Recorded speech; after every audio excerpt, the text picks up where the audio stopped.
Islam memberikan tuntunan agar setiap orang bisa menempatkan diri di mana dan di hadapan siapa. Siapa saja yang menyadari keberadaan dirinya adalah orang yang beradab kepada Allah Subhanahu wa Ta'ala dan manusia. Walaupun perbuatan baik, tapi kalau tidak pada tempatnya akan menjadi buruk. Setidaknya ada 5 perkara yang mesti difahami berkaitan dengan tempat. Pertama, setiap orang ada tempatnya. Dalam kehidupan ini, seseorang ditempatkan sesuai kemampuan atau keahliannya. Nilai seseorang pun akan tinggi jika ia berada di tempat yang tepat. Walaupun ia memiliki keahlian tapi di tempat yang salah, maka ia tidak akan dihargai.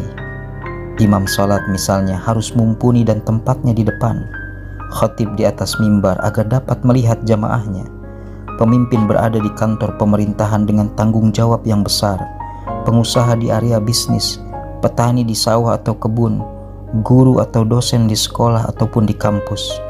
Kedudukan dan keilmuan menentukan posisi di hadapan orang lain. Setiap sesuatu mesti diletakkan pada tempatnya. Kedua, setiap ibadah ada tempatnya.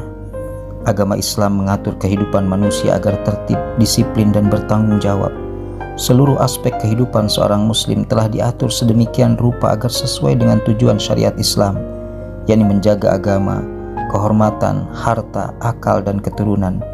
Demikian juga ibadah, bukan hanya diatur waktunya, tetapi juga tempatnya. Salat atau berzikir bisa di mana saja di muka bumi asalkan bersih seperti masjid.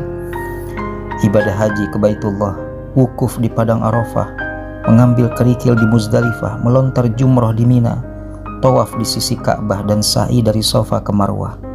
Tempat suci dan makbul di Raudhah, yakni antara rumah dan mimbar Nabi SAW. Semua ibadah ada tempatnya. Jika dilakukan bukan pada tempatnya akan sia-sia dan menimbulkan kemudaratan. Ketiga, setiap perkataan ada tempatnya. Walaupun perkataan itu benar, tapi harus sesuai dengan tempat di mana ia diucapkan. Pesan Nabi SAW, berkatalah yang baik atau diam. Ada 6 perkataan yang baik, yakni qaulan ma'rufan, qaulan sadidan, qaulan balighan, qaulan kariman, qaulan sadidan, dan qaulan layyinan. Keempat, setiap pekerjaan ada tempatnya. Setiap orang punya keahlian masing-masing dan ditempatkan pada bidangnya. Tapi jika ia bekerja tidak sesuai keahliannya akan menimbulkan kerusakan. Oleh karena itu, setiap orang berbuat sesuai dengan potensi, bakat, dan kecenderungan. Ahli pertanian mengurus pertanian dan perkebunan. Ahli politik di pemerintahan dan parlemen. Ulama dan dai di tengah masyarakat. Arsitek mengurus struktur dan desain bangunan. Guru dan dosen mengajar di sekolah atau kampus. Dokter mengobati pasien di rumah sakit, dan seterusnya. Nabi SAW bersabda, jika suatu pekerjaan dilakukan yang bukan ahlinya, maka tunggulah saat kehancuran. Kelima, setiap orang ada tempat kembalinya.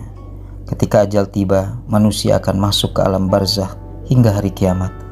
Kelak manusia akan dihisab segala amal perbuatannya di dunia, lalu dibagi menjadi 2 kelompok, yakni ashabul yamin atau golongan kanan, dan ashabus shimal, golongan kiri. Golongan pertama yakni orang beriman dan beramal soleh akan masuk surga, sedangkan golongan kedua yakni orang kafir dan munafik digiring ke neraka. Syekh Ibnu Athaillah As-Sakandari dalam Al-Hikam menyebutkan bahwa Allah Subhanahu wa Ta'ala menjadikan akhirat sebagai tempat untuk membalas para hambanya yang beriman, karena dunia ini tak dapat memuat apa yang kepada mereka hendak Dia berikan. Dan karena kebaikan mereka terlalu tinggi bila harus dibalas di dunia yang tak berkekalan. Akhirnya setiap orang ada tempatnya sesuai dengan kualitas iman, ilmu, amal, dan akhlaknya. Boleh jadi ada orang baik yang berada di tempat yang salah, atau orang salah di tempat yang baik, sehingga merugikan dirinya atau orang lain. Jika hari ini kita belum mendapatkan apresiasi atau prestasi, padahal memiliki kompetensi, boleh jadi karena berada di tempat yang tidak tepat.